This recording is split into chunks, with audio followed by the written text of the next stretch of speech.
Muslimin muslimat yang dikasihi sekalian, Ustazah nak buka pada penghujung ni. Kalau ada soal jawab, Ustazah nak buka peluang untuk 3 soalan. Ya, ni datang dari jauh, koklah ada nak soal apa-apa, insya-Allah mana yang boleh jawab Ustazah akan jawab. Ya. Ada soalan tuan-puan, silakan angkat tangan. Ni ada mic juga, ya.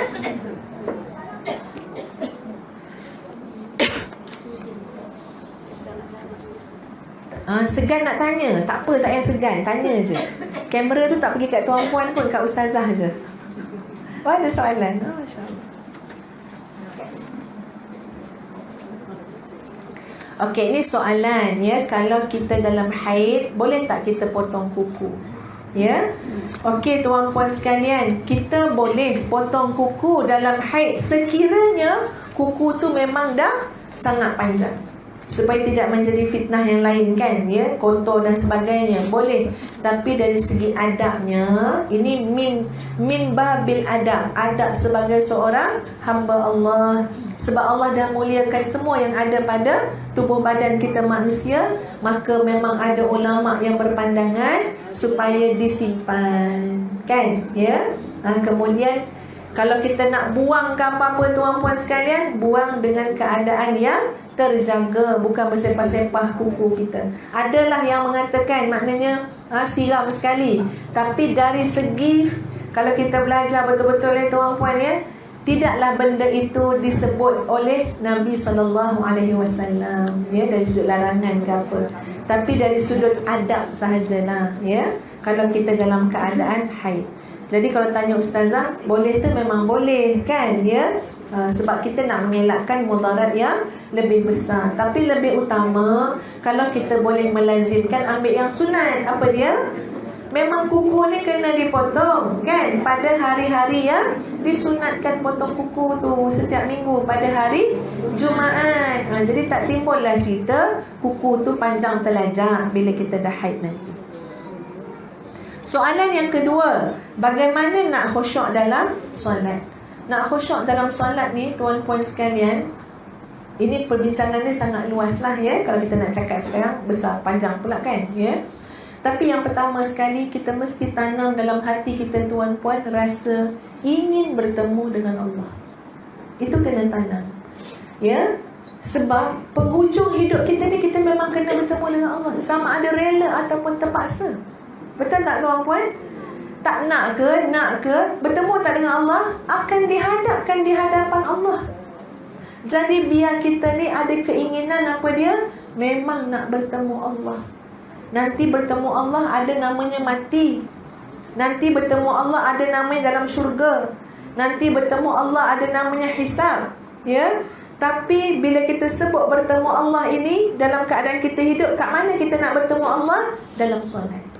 Tak ada orang boleh kacau kita masa kita solat. Haram kacau kita. Bila kita angkat takbir, itu betul-betul kita tanam apa dia? Ini saat kita menghadapkan wajah kita kepada Allah. Ini adalah waktu kita munajat, kita merayu, kita berdoa kepada Allah.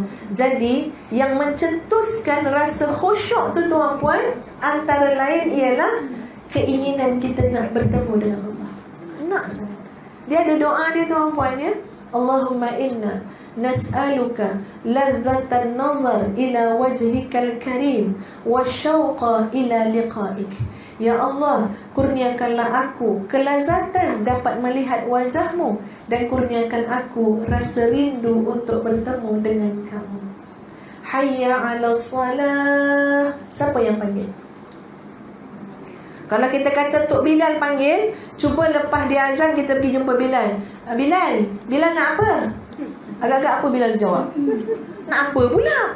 Tadi Bilal panggil saya, bila pula saya panggil, kata Bilal kan. Maknanya apa? Bukan Bilal yang panggil.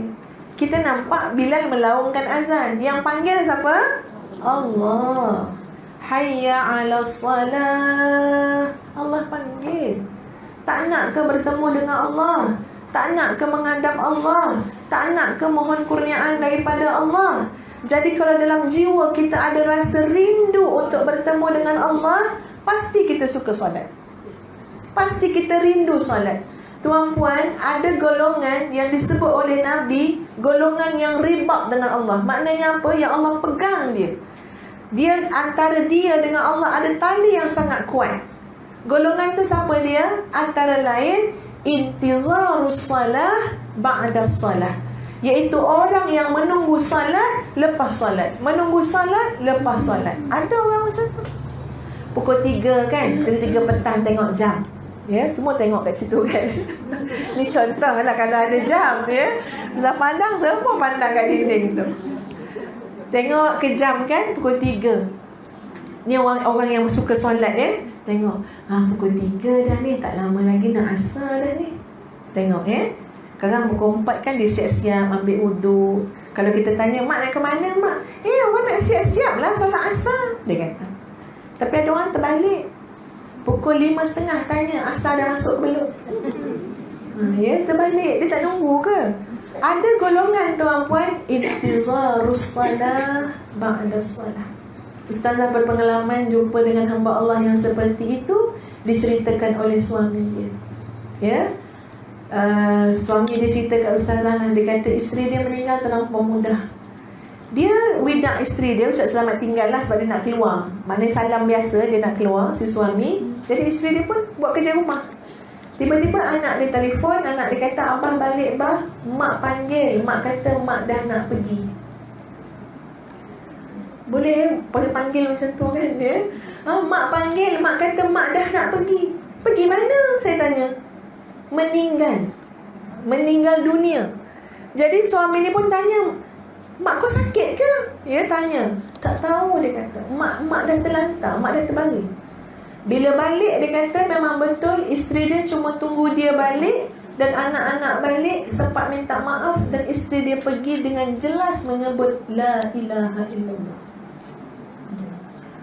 Ustazah tu takdirnya naik kereta dengan pakcik tu sebab ayah ustazah bawa ustazah pergi ceramah, lepas tu balik sendiri. Dia tertinggal ustazah. Dia tertinggal. Dia kata jarang bawa penceramah, dia kata. Jadi hari tu tumpang abah tertinggal sebab ceramah kat kampung ustazah je masa tu. Ya.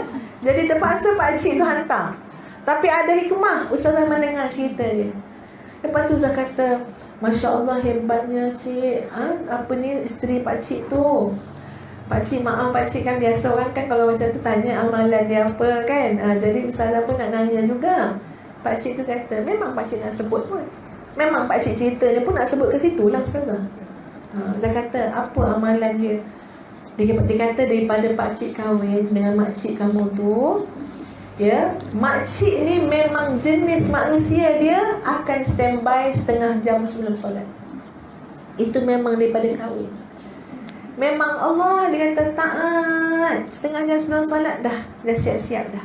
Kadang-kadang bertelekong dah dia nunggu pakcik siap nak bawa pergi masjid. Siap. Tak ada jenis dah masuk solat, dah masuk waktu panggil-panggil, tak ada. Dia dah siap. Dia ingat.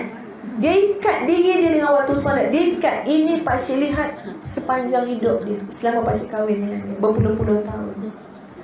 Jadi tak heran ustazah bila pakcik kena renung balik, hebat ni bini aku ni. Ya, hebat ni. Bukan sakit ternak, sakit berat, tak ada. Tiba-tiba je. Ya, tiba-tiba baring, tak tahulah macam mana. Mungkin dia rasa sakit ke apa, tahu-tahu pergi macam tu.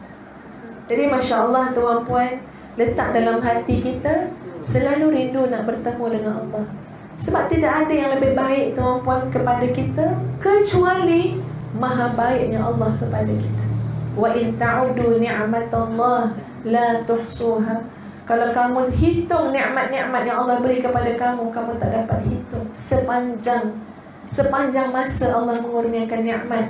Pelik kalau kita tak nak bertemu dengan si pengurnian nikmat tersebut. Jadi tanam dalam hati kerinduan, kesukaan untuk bertemu dengan Allah, nak bertemu akhirat besok biqalbin salim. Tapi kita latih-latih dulu bertemu dalam ibadah solat. InsyaAllah kalau kuat rasa macam tu tuan-puan, nanti solat tu akan jadi sangat qurrat a'yun kepada kita. Jadi mudah untuk kita ingat, khusyuk, ingat kepada Allah.